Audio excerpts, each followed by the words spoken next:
Welcome back to the Deep Dive. Today, we are strapping on our metaphorical hard hats. Yeah, getting ready to dig in. We're diving into the foundational principles of IP surveillance. So, if you need a shortcut to becoming, truly well-informed on why network video is rapidly displacing that old analog standard, this deep dive is basically your mission control. And the growth, the demand is just undeniable. For integrators, sure, it's a massive opportunity. Right. But for you, the end user, it doesn't matter if you run an education campus, a warehouse, maybe a chain of retail stores. This isn't just like an upgrade. It's becoming a necessity. You need systems that are scalable, comprehensive, flexible enough to ensure that when something happens, an incident, the footage isn't just there, but it's actually usable, clear. We're talking about smart, future-proof security that actually delivers identification detail when you need it most. So our mission today, pretty simple, really. Guide you through the core knowledge. We'll go from those crucial architectural differences straight through to the critical planning steps, the stuff that determines if your deployment is a success or just a headache. Exactly. That planning part is key. Okay, let's unpack this then. We really have to start with the fundamental shift, the infrastructure. What really defines that jump from old-school CCTV to networked IP surveillance? Well, it really boils down to one main distinction. Closed versus open architecture. CCTV, closed-circuit television. It uses what we often call the octopus architecture. The octopus, right? I remember that. Yeah. You've got a dedicated coax cable and a separate power cable running from each camera, every single one, directly back to the digital video recorder, the DVR. It's rigid. Oh, I remember running miles of that stuff. Coax and power. It was a nightmare for maintenance, and forget about expansion. Totally inefficient. IP surveillance, though, it's built on a standard network. Each camera is effectively its own little network device. Its own IP address. Exactly. Its own IP address, its own password. And because it uses standard networking protocols, the whole system is inherently open, it's flexible, and crucially, it's easily scalable. Okay, so if the tech is just better, what does that mean practically? Like for cabling costs? Yeah. Complexity? Yeah, that's a key practical advantage right there. Analog, like you said, needed that expensive dual run coax plus power IP systems. They use much lower cost UCATE5 or Cat6 cabling, standard network cable. Okay. And this is a huge advantage because that standard cable can carry power over Ethernet, PoE they call it. Right. Along with the video, the audio, even data, all on one single wire. Wow. Okay. That dramatically simplifies scaling then. Analog systems always felt like they hit a hard wall, didn't they? Precisely. Yeah. Analog DVRs had a fixed number of camera inputs, 4, 8, 16. Yeah. Scaling meant buying a whole new DVR, maybe massive expansion units, IP systems. You can scale them easily as your needs grow, as your budget allows. Adding cameras is almost limitless, really only restricted by your network bandwidth. But the real, the show-stopping difference, the thing that really drove this whole revolution, it has to be the resolution, right? Without a shadow of a doubt, the biggest inherent failure of analog is its resolution cap. It doesn't matter how much you spend on that analog camera, how good the sensor was, the maximum resolution is always restricted to 704 by 480 pixels. Wow. That limit is baked in by the, get this, 50-year-old NTSC video standard. That's practically historical footage. It sounds ancient. It basically is. IP video, being digital, it's unbound. Today, we routinely deploy cameras that say 3 megapixels, that's 2048 by 1536 resolution, which works out to be about 9 times the detail that old CCTV could ever offer. And this clarity, it comes coupled with integrated remote viewing and management. That makes IP super practical for multi-site operations where, analog video was tethered just to the physical DVR location. Okay, so this is where we move past just the pipes, the hardware, and into the really crucial specs that determine the image quality itself.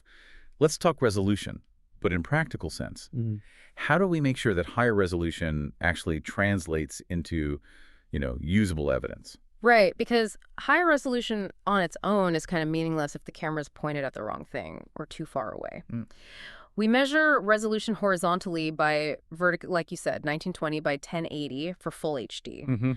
But the critical measurement for surveillance, the one that tells you if you've actually done your job right, is pixels per foot. Pixels per foot. Okay. Why is that ratio so vital? Because you need a certain density of pixels over a specific area, like a face or a license plate, to actually confirm identity. The general industry consensus is that you need about 60 pixels per foot to capture those necessary clear details for identification. 60, okay. Yeah. If you dip much below, say, 30 pixels per foot, you might see that an incident happened, but you probably won't be able to identify the person involved. Okay, that makes sense. Let's talk about light then, or maybe the lack of light. That brings us to the lux rating, right? Yep, lux. It's the metric unit of luminance, basically quantifying the intensity of light that the camera's sensor receives.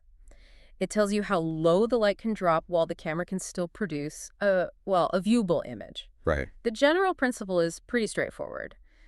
The lower a camera's lux value, the more light sensitive the sensor is supposed to be. That seems perfect then. Just compare the lux numbers on two cameras side by side. It should be that simple, but here's the major buyer beware moment. Ah. There is no universal industry standard for measuring lux. Really? Yeah. Manufacturers often test and specify lux ratings differently, sometimes under, let's say, ideal or even manipulated conditions. So just comparing a lux number on a spec sheet, it's often not sufficient. So what do? You really have to look for video samples, real-world reviews. Because that stated lux rating, it's often not an apples-to-apples comparison between brands or models. That's a really important nugget. Okay, so if we've figured out how clearly the camera can see, let's talk motion. How fast does it need to record? That's frames per second, FPS. Right, FPS. And while many cameras can do 30 FPS, which is like broadcast television, yeah, in the security world, that's often just overkill. Recording at 30 FPS, it eats up massive amounts of bandwidth and storage space. Which costs money. Exactly. And it limits the total number of cameras your server can practically handle. The average security recording range is actually much lower. We typically see systems settling between, say, 5 to 15 FPS, often even 5 to 10. So if I'm running a standard business like a grocery store, I don't actually need 30 FPS. Typically, no. Many common applications like loss prevention or just general employee oversight find that 7 to 10 FPS is perfectly sufficient. It captures the sequence of events clearly enough for, say, litigation purposes. The main exceptions are usually highly regulated areas. Think like a casino gaming cage. There, 30 FPS might actually be mandated by law to make sure no detail is missed during a fast transaction or sleight of hand. Gotcha. Okay, we've established how fast it records, but how well does it handle the lighting environment when the light is really working against you, like someone walking into a bright building from outside? Yes. That's the classic challenge that wide dynamic range, or WDR, was invented to solve. WDR. WDR lets the camera process and capture details in both the extremely bright areas and the very dark areas of the same scene simultaneously. Okay. It is absolutely essential for those challenging indoor shots where you've got a large bright window or doorway in the background. Think bank lobbies, any main entryway, really. Is there any trade-off with using WDR? There is a slight one. The side effect is usually a subtle loss of overall contrast in the image.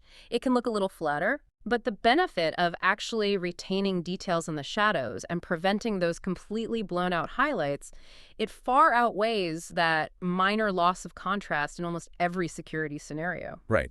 Makes sense. You need to see what's happening. Exactly. Now, let's maybe transition to the physical hardware that's actually collecting that light, the sensor and the lens. Okay, so analog CCTV used the CCD sensor. What was its main advantage, and I guess what replaced it? Yeah, analog relied heavily on the charge-coupled device, the CCD sensor. They were kind of famous for having great light sensitivity. Right. But they came with a higher cost and needed more power, higher wattage. The biggest issue, though, was that they couldn't easily integrate much onboard intelligence. They were kind of dumb sensors in that way. And the current standard in IP cameras? That would be the CMOS sensor, complementary metal oxide semiconductor. Almost all megapixel IP cameras use CMOS today. Why the shift? Well, CMOS is lower cost, uses much less power, and crucially, it's capable of integrating all sorts of onboard functionality, things like video analytics, better image processing right on the chip. Okay, but does the lower cost and, higher integration of CMOS mean we sacrifice any of that legendary low light sensitivity that CCDs were known for? That's a fantastic question. And historically, yes, CCD definitely held the edge in pure low-light performance. No question. Right now. But now, modern, often larger CMO sensors, combined with much superior onboard processing and noise reduction algorithms, they've largely closed that gap. Honestly, in many cases, high-end CMO surpasses older CCD tech now. You still need a good quality sensor, obviously, but the digital processing power available with CMOS makes it the clear choice for high-resolution networked applications. Okay, good to know. Now, when we're selecting lenses, it seems we go from simple fixed views all the way to complex motorized control. That's right. You start with the basic fixed focal lenses, WYSI, WYG. What you see is what you get. Simple, no adjustment. Then you have manual varifocal lenses. These are cheaper zoom lenses, but they require someone to physically get up on a ladder, open the camera housing, and manually refocus the lens every single time you adjust the zoom amount. Kind of a pain. Yeah, sounds like it. And finally, the convenience winner, definitely, is the motorized varifocal lens. This lets you precisely remotely adjust both the zoom and the focus using just a web browser. Huge time saver. And why is getting that focus absolutely precise so critical for security? Maybe more so than, say, photography. It comes down to depth of field, right? DUF? Exactly. Depth of field, or DUF. Security applications almost always require a large depth of field. Depth of field is simply the distance between the nearest object and the farthest object that remain acceptably sharp in the image. Okay. If you have a shallow DUF, like in portrait photography where the background is blurry, Right. objects in a security scene would quickly blur as they moved away from the exact focal point. That's not good. So how do we get that large DUF we need? We have to control the iris, also known as the aperture, or sometimes the f-stop number. For security, we generally need to close the aperture down, make the opening smaller, which means using a higher f number, like f8 or f11, instead of, say, f1.8. Okay, smaller opening, larger depth of field. Correct. This ensures that hopefully the entire scene, from maybe the foreground door all the way to the background fence line, remains in sharp focus.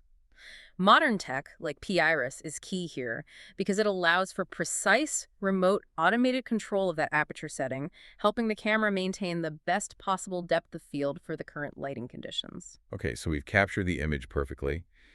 Now we have to talk about handling all that data. You mentioned uncompressed digital video needs extraordinary amounts of bandwidth. We need compression. Absolutely non-negotiable for networking video. The data has to shrink, otherwise your network grinds to a halt.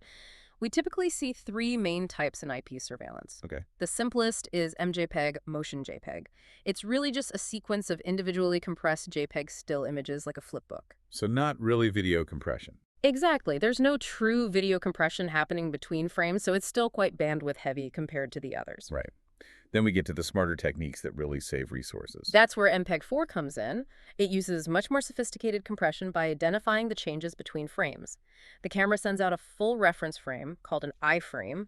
Think of it as a complete picture. Got it. Then, every subsequent frame is usually a p-frame, which only describes the small pixel changes or the moving objects relative to that last full iframe.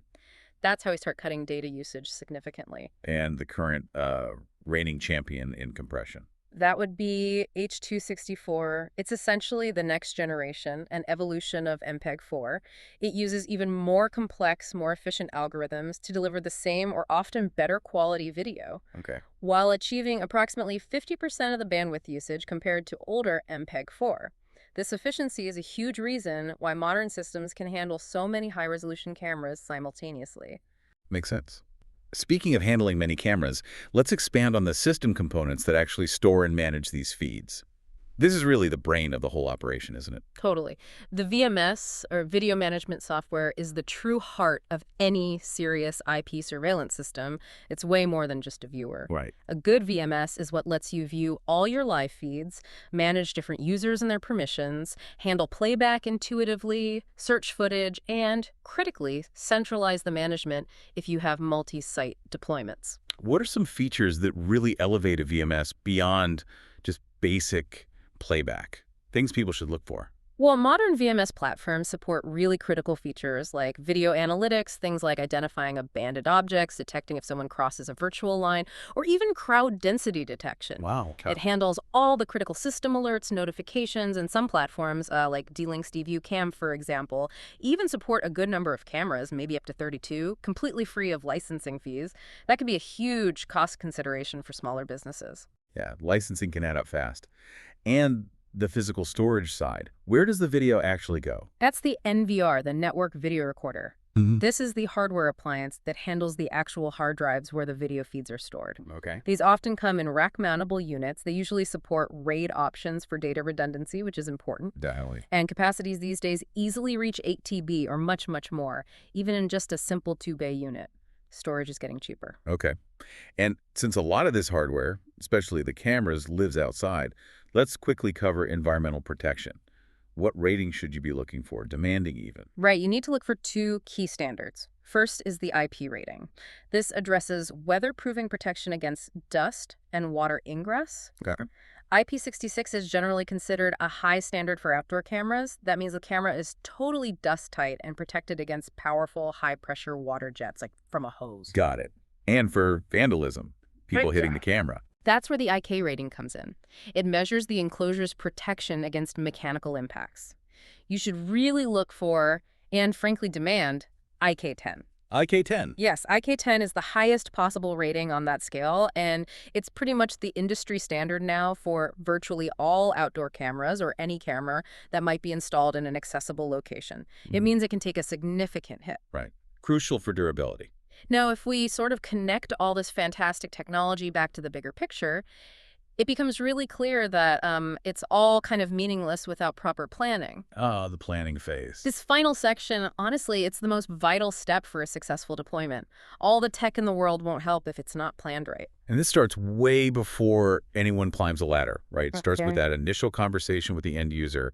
What are, say, the 3 non-negotiable questions you need answers to in that prep work phase? Okay, first and foremost, absolutely number 1, what is the goal? Why are you putting these cameras in? Is it purely theft deterrence? Is it employee management?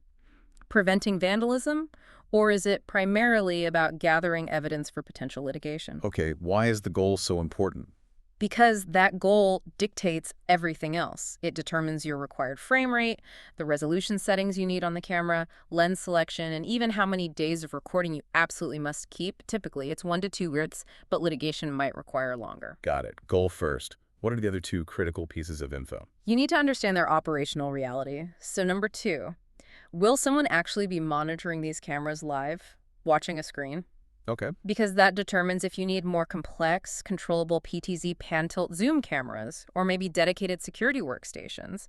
If no one's watching live, PTZs might be wasted money. Makes sense. Yeah. And number 3? Number 3, can you get electronic blueprints or even just a decent building layout? It saves an immense amount of time and therefore cost during the actual installation if the installers know where walls are, where power might be, etc. Right. Preparation saves time and money. Yeah.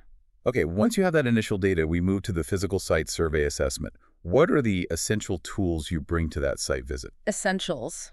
Definitely measuring devices, tape measure, laser measure, a notepad, obviously.